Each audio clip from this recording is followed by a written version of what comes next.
Lorsqu'on te voit dans Tribal et dans certaines capsules vidéo, un questionnement me vient souvent à l'esprit par rapport aux stimuli sensoriels qui peuvent être perçus comme des agressions par le système nerveux. Uh-huh.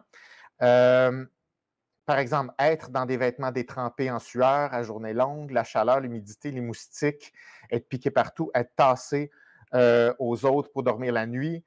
Oui, effectivement, j'ai des beaux souvenirs de ça. Je sors de là, d'ailleurs. Je sais qu'il existe des seuils de sensibilité différents et je me demandais si tu as à te désensibiliser d'une façon pour pouvoir vivre dans de telles conditions ou est-ce quelque chose qui te dérange peu d'emblée?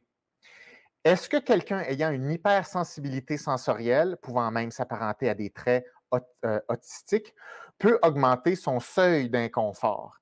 Est-ce qu'il y a des conditions pour lesquelles le système nerveux peut atteindre un plateau d'adaptation, donc gardant toujours une certaine réactivité à des stimuli sensoriels? Premièrement, je veux vraiment, vraiment, mais vraiment vous remercier pour la qualité de vos questions. Tu sais, moi, là, je peux vous dire, faire un live comme ça, moi, là, j'y pense d'avance, puis j'ai hâte. Moi, toute ma journée, là, moi, c'est ça, là. Ça, c'est mon événement aujourd'hui. Et quand j'ai le grand privilège de voir des belles questions comme ça, bien construites, claires, je trouve ça, c'est un grand compliment que vous me faites. Donc, merci pour vos belles questions. Puis, merci de vous donner la peine d'écrire, de développer votre pensée à travers ça. C'est intéressant pour moi. Puis, c'est très dialogique comme truc. Oui, vraiment, super belle question, claire, bien écrite, bravo. Donc, ben là, OK, il y a plusieurs. Genre, la partie, c'est moi. Moi, je vous dirais, je suis une princesse. Je ne me sens pas tough, mais pas tough du tout. Je ne me sens pas résistant du tout. Je me sens comme une petite nature. Puis, je suis pas, c'est pas péjoratif pour moi. J'accepte ça. Je suis un peu une petite nature.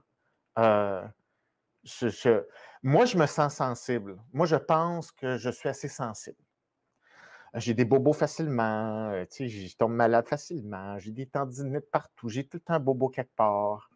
J'ai de la misère à juste dormir facilement.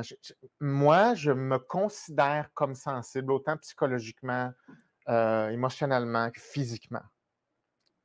Moi, c'est ma perception de moi. Là, vous allez me dire, ah ben non, ça paraît pas. Ben non, parce que je veux pas que ça m'arrête d'avoir des rêves et des projets. Donc, je travaille là-dessus. Tu sais?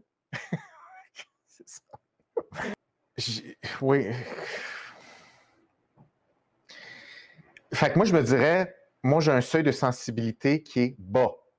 Donc, j'atteins facilement mon seuil. Le seuil est facilement, on va appeler ça déclenchable facilement. OK? À tout point de vue. Donc, la question, c'est comment je gère ça, comment je vis avec ça? Mais c'est que c'est dur. C'est pour ça que pour moi, c'est thérapeutique. Euh, Sortir de ma zone de confort. Euh,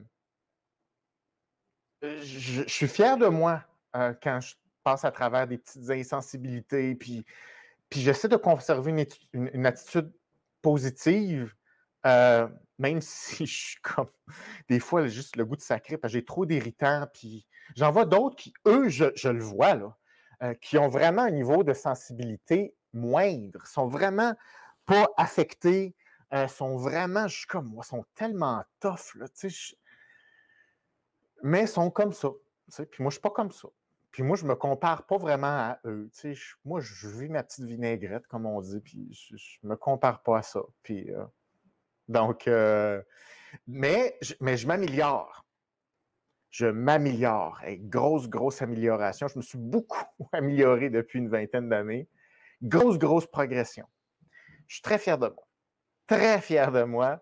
Chaque expédition, je suis plus tough et j'apprends à vivre avec mes petites faiblesses, mes petits bobos, tu sais. Puis, c'est ça. Fait que je trouve que c'est un bon exercice, en fait. Fait que voilà, ça, c'est mon seuil de sensibilité.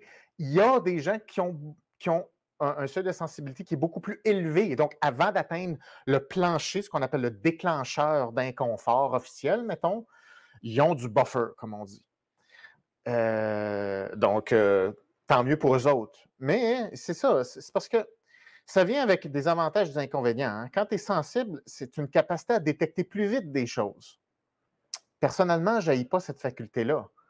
Par exemple, une personne qui a de la difficulté à détecter des choses, qui ne sent rien, ben, son écoute, sa sensibilité est moins développée. Donc, il y a moins d'opportunités à être conscient puis à être perméable. Oui, c'est ça. Perméable à ce qui se passe. Donc, tu sais, tu as toujours un avantage et des inconvénients avec chaque caractéristique. Puis, on gère les désavantages et on apprécie les avantages. L'hypersensibilité, c'est pas. L'hypersensibilité, là, puis c'est exactement vrai ce qui est dit dans cette question-là. C'est fortement relié au spectre de l'autisme. C'est une hypersensibilité de type sensoriel, OK? Une hyperréactivité. Et c'est très bien documenté au niveau, de l'autisme. Mais pour toutes les autres conditions, pas vraiment. Là. Il y a comme une dérive autour de l'hypersensibilité. Là, ça devient un peu de l'autodiagnostic, ça devient une raison de. Bref, c'est pas tout à fait crédible. Donc, bon, l'autre question, c'est est-ce qu'il y a moyen de s'améliorer? Oui. Tu sais, on reste qui on est. Hein? On apprend à vivre avec la façon dont on est. Puis c'est très suffisant. Hein? On n'a pas besoin de changer tant que ça pour avoir une bonne qualité de vie. Mais je pense qu'une personne qui est très, très sensible apprend à vivre avec ça et s'endurcir tranquillement. On peut s'endurcir, mais ça reste qu'il va y avoir une sensibilité qui est plus accrue à la base. Mais l'idée, c'est que cette hypersensibilité-là, ou du moins cette sensibilité-là, ne soit pas une entrave au développement personnel puis à l'exposition à des défis. Donc, définitivement, ça s'entraîne, mais il va toujours y avoir une certaine réactivité accrue. Une personne qui est naturellement plus sensible. Elle ne viendra pas à 100% tough, mais tu peux la développer. Mais évidemment, ça dépend à quel point tu veux la faire travailler. Là.